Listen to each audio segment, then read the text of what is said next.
ઉત્તર ભારતમાં સતત હિમવર્ષાના પગલે બનાસકાંઠામાં પણ કાતિલ શીતલહેર.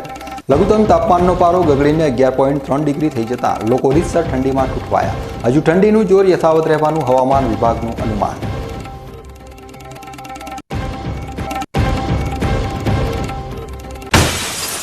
ડીસાના અંબિકા ચોક વિસ્તારમાં રહેણાંક મકાનના ધાબા ઉપર બોઇલરના તણખાથી સૂકા લાકડા સળગતા વિકરાળ આગ.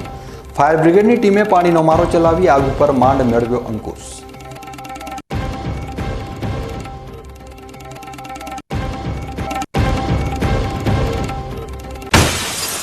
ડીસા સહિત જિલ્લાભરમાં જનસેવા કેન્દ્રો ઉપર સર્વર ડાઉન થઈ જતા અરજદારોની લાંબી લાઈનો.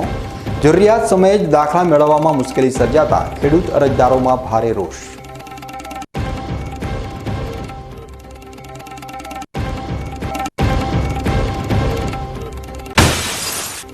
ચોમાસુ મગફળીની આવકની સિઝન પૂરી. ધાનેરા બજાર સમિતિમાં ગત વર્ષની સરખામણીએ 2 લાખ બોરી મગફળીની વધુ આવક. ભાવ પણ સારા મળતા ખેડૂતો ઉપરાંત વેપારીઓ પણ ખુશ.